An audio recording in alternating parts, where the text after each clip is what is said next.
तो दोस्तों स्वागत है आपका अपने YouTube channel hi fi study में। आज हम क्या पढ़ने वाले हैं? हम समानुपात के बारे में पढ़ने वाले हैं। इससे पहले की भी क्लास हमने बताया था रेशियो के बारे में। आज हम प्रोपोर्शन के बारे में पढ़ने वाले हैं। प्रोपोर्शन को हिंदी में समानुपात बोलते हैं।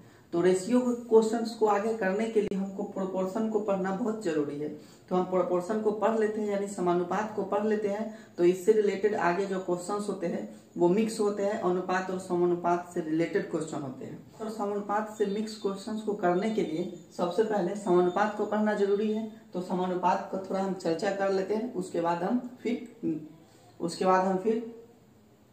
क्वेश्चंस को लेकर के आएंगे।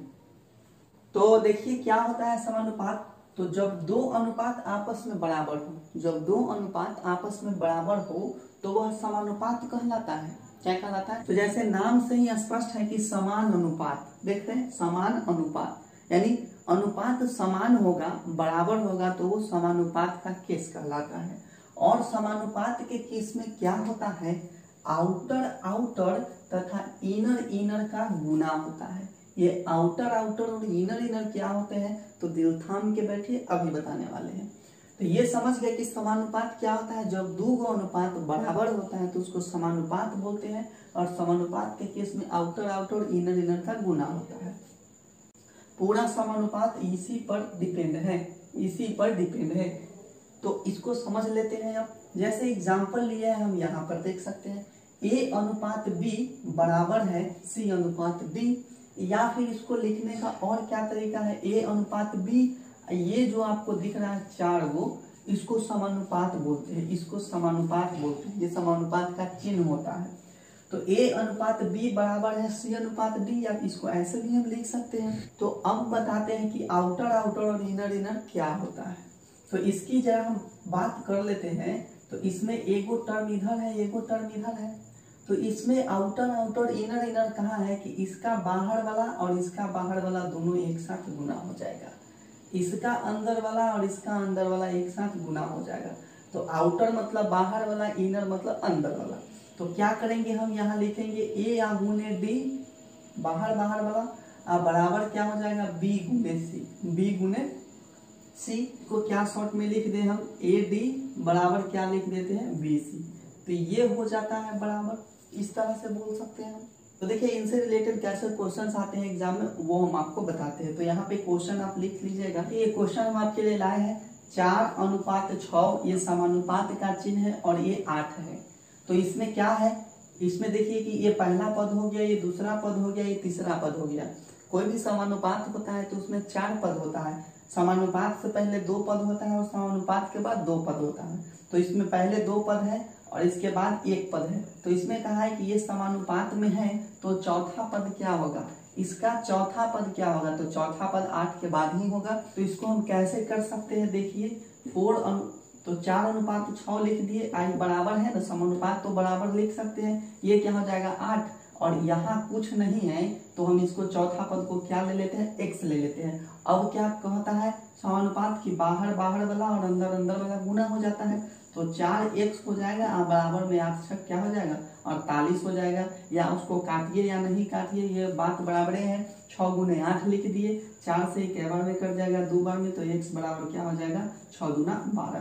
तो यहाँ पर जो अगला पद जो हमारा हो जाएगा वो कितना हो जाएगा? 12 हो जाएगा। तो इस तरह से चौथा पद हम फाइंड आउट कर लिए। एक और क्वेश्चन आपको हम दिखाते हैं। अगला क्वेश्चन क्या है कि 8x और 50 समानुपात में है। किसमें है? समानुपात में है। तो x का वैल्यू क्या होगा? x का वैल्यू क्या होगा?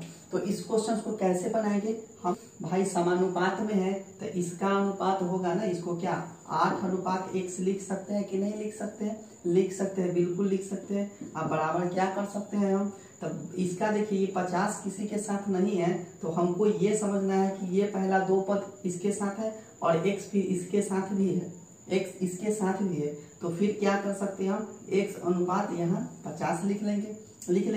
अब क्या हो जाएगा? ये 8/x बराबर क्या हो जाएगा? x/50। हमको x क्यों चाहिए? क्रॉस मल्टीप्लीकेशन कर लेते हैं। तो x क्या हो जाएगा हमारा? x² हो जाएगा और ये 8 बचे कितना हो जाएगा? 40, यानी 400 हो जाएगा। तो यहाँ से अगर हम x निकाल लेते हैं तो अंडर रूट 400 चला जाएगा। तो इसका वैल्यू कितना हो जाएगा? इसका वैल्यू 20 हो जाएगा। तो x बराबर क्या निकलने वाला है, 20 निकलने वाला है। तो इस तरह से अगर कोई क्वेश्चन दिया हुआ है, 3 को वैल्यू दिया हुआ है, तो समझना है कि ये पहला 2 पद और इसका अंतिम का 2 पद यानी x ये दोनों में शामिल होता है। इस तरह से आपको क्वेश्चंस को सॉल्व करना है प्रोपोर्शन के केस में। अब समानुपात में हम कुछ फार्मूला सूत्रों को पढ़ने वाले हैं। इन सूत्र से जो है, इन फार्मूला से कभी कभी अक्सर एक क्वेश्चन एग्जाम में बन जाते हैं। उन फार्मूलों को अभी हम डायरेक्ट लिखाएंगे नहीं, हमको आपको बताएंगे कि आखिर वो बने कैसे हैं, उसके बाद आपको हम फार्मूला लिखाएंगे। तो देखिए, फर्स्ट हमको पढ़ना पड़ता है मध्यानुपाती। क्या पढ़ना पड़ता है? मध्यानुपाती। इंग्लिश में बोलते हैं मीन प्रोपोर्शन। क्या? Mean proportional. जैसे 2 संख्या दे देगा अनुपात में और कहेगा कि इन दोनों का मध्यानुपाती बताइए, मीन प्रोपोर्शनल बताइए। जैसे कि कहेगा कि आपको ए और बी अनुपात में है, इसका आपको बताना है मीन प्रोपोर्शन। तो मीन प्रोपोर्शन क्या होता है भाई? तो मीन कहने का मतलब कि मध्य, हिंदी से समझ रहे हैं कि मध्य में आने वाला, यानी बोल सकते हैं कि ए और बी का जो मध्य में आएगा वो क्या हो जाएगा? x हो जाएगा। तो इस हिसाब से ये 3 को बढ़ गया, तो 3 को बढ़ गया ना, तो इसको क्या करते हैं, अभी पीछे बताया है समानुपात में होता है, तो एक बार a बाई एक्स लिख लेते हैं और बराबर में एक बार फिर x बाई बी लिख लेते हैं। यानी कि एक बार a और x को बटा में लिख लेते हैं और उसके बाद फिर x और b को बटा में लिख लेते हैं, अनुपात समझते हैं। तो इस हिसाब से a बाई एक्स हो जाएगा और x बाई बी हो जाएगा। अब क्या करते हैं हम, x और इसको अब क्या करते हैं, क्रॉस मल्टीप्लीकेशन कर लेते हैं। तो इस हिसाब से हमारा क्या हो जाता है, एक्स स्क्वायर बराबर क्या हो जाता है, ए बी हो जाता है। एक्स स्क्वायर बराबर ए बी हो जाता है। तो हम मध्यानुपाती किसको माने हैं, एक्स को माने हैं ना, तो एक्स बराबर क्या हो जाएगा, एक्स बराबर अंडर रूट ए बी हो जाता है। एक्स बराबर क्या हो जाता है, अंडर रूट ए बी हो जाता है। तो आपको फार्मूला डायरेक्ट याद रखना है। मध्यानुपाती का क्या फार्मूला होता है, रूट अंडर ए बी। क्या होता है, रूट अंडर ए बी। इन सारे फार्मूलों पर आपको हम एक एक क्वेश्चंस करके बताएंगे कि कैसे क्वेश्चन पूछे गए हैं एग्जाम में। तो आपको फार्मूला याद रखना है, मीन प्रोपोर्शन मध्यानुपाती का क्या, रूट अंडर ए बी। उसके बाद अब हम चलते हैं तृतीयानुपाती। ये तृतीयानुपाती क्या होता है, तो समझते हैं तृतीयानुपाती क्या होता है। जैसे देखिए, तृतीयानुपाती बोला ना, तो हम ए और बी का तृतीयानुपाती निकालने वाले हैं। तो एक ए हो जाएगा, एक बी हो जाएगा और इसका तृतीयानुपाती समझते हैं कि एक्स है। तो क्या करते हैं, पहले इन दोनों को रेशियो लेकर के हम ए बाई बी लिख देते हैं, फिर इन दोनों का रेशियो लेकर के क्या लिख देंगे, बी बाई एक्स लिख देंगे।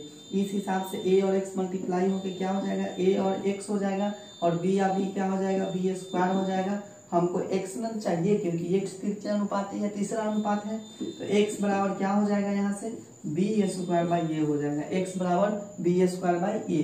तो हम डायरेक्ट फॉर्मूला लिख सकते हैं तृतीयानुपाती का क्या, बी स्क्वायर बाई ए। तो हम लिख लेंगे यहाँ बी स्क्वायर बाई ए। सारे चीजों को अच्छे से नोट्स बनाइएगा, हमेशा के लिए रहेंगे। अगर मान लेते हैं आप भूल भी गए कभी, तो फिर उलट के आप देख सकते हैं, इसलिए नोट्स बनाना बिल्कुल मत भूलिएगा। तो ये हम निकाल लिए क्या, तृतीयानुपाती का फॉर्मूला आपको याद रखना है, बी स्क्वायर बाई ए।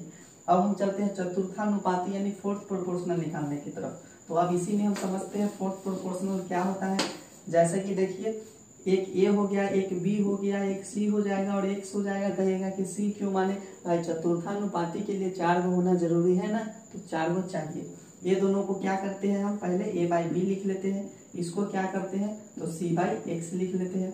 अब ये दोनों क्या हो जाएंगे, क्रॉस मल्टीप्लीकेशन बराबर है, क्रॉस मल्टीप्लीकेशन हो जाएंगे, यानी ये हो जाएगा ए एक्स और ये हो जाएगा बी सी। बात समझ गए। हमको x चाहिए क्योंकि x चतुर्थानुपाती है, तो x बराबर क्या लिख देंगे, BC by A, BC by A. तो फार्मूला क्या आ गया आपका चतुर्थानुपाती का फार्मूला आ गया BC बाई ए। ये याद रखिएगा। अब यह है प्रथम समानुपाती, फर्स्ट प्रोपोर्शनल। कभी कभी इससे भी ये क्वेश्चन बन जाते हैं, तो हम बताते हैं कि ये फर्स्ट प्रोपोर्शनल क्या होता है। मानने के लिए हमको बोला है, तो हम फर्स्ट प्रोपोर्शनल x मान लिए, उसके बाद क्या हो जाएगा, a हो जाएगा और ये b हो जाएगा। x और a को हम पहले अनुपात समझ के x बाई ए लिख लेते हैं और बराबर क्या लिखेंगे, अब ये दोनों को अनुपात समझ लेते हैं, a बाई b हो जाएगा। इस हिसाब से देखते हैं तो हो जाता है x b और बराबर क्या हो जाता है, a स्क्वायर हो जाता है। तो x इक्वल टू क्या निकल के आ जाएगा, a स्क्वायर बाई b निकल के आ जाएगा। तो प्रथम समानुपाती हम लिखेंगे a स्क्वायर बाई b। बात समझ गए आप बिल्कुल अच्छी तरह से। इन 4 फार्मूलों को याद रखिएगा। डायरेक्टली इन फार्मूलों से क्वेश्चंस आ जाते हैं। 2 संख्या दे दिया जाएगा और पूछा जाएगा कि प्रथम समानुपाती बताइए, द्वितीय समानुपाती, तृतीय समानुपाती। इस तरह से क्वेश्चन पूछा जाएगा। चतुर्थ समानुपाती तो बहुत आसान होता है, आप क्वेश्चंस करवाएंगे तो बताएंगे कि अगर इसको आप याद भी नहीं रखते हैं तो कोई दिक्कत नहीं होगा, लेकिन इन 2-3 चीज को आपको याद रखना बहुत जरूरी है। प्रथम समानुपाती क्या होता है, ए स्क्वायर बाई बी होता है। द्वितीय समानुपाती क्या होता है, अगर ए बी। तृतीय समानुपाती बी स्क्वायर बाई ए होता है। तो ये आपको याद रखना है, प्रथम समानुपाती ए स्क्वायर बाई बी, द्वितीय समानुपाती यानी मध्यानुपाती रूट अंदर ए बी, और क्या होता है तृतीय समानुपाती बी स्क्वायर बाई ए। तो इन 4 फॉर्मूलों को आपको याद रखना है। इन 4 फॉर्मूलों से डायरेक्टली क्वेश्चंस आते हैं। अब कुछ और फॉर्मूला हम आपको बताते हैं, इन फॉर्मूलों को आप नोट डाउन कर लीजिएगा, इनसे डायरेक्टली क्वेश्चन एग्जाम में बनते हैं। तो अगले कौन कौन से फार्मूले पढ़ने हैं वो हम आपको बताने वाले हैं। इन फार्मूलों के अलावा अब रेशियो प्रोपोर्शन में कोई फार्मूला नहीं पढ़ना है। तो इसमें पढ़ना है पहले वर्गानुपात। देखिए क्या पढ़ना है, वर्गानुपात, इंग्लिश में बोलते हैं डुप्लीकेट रेशियो। क्या बोलते हैं, डुप्लीकेट रेशियो। ए और बी का पूछा गया वर्ग अनुपात, क्या वर्गानुपात।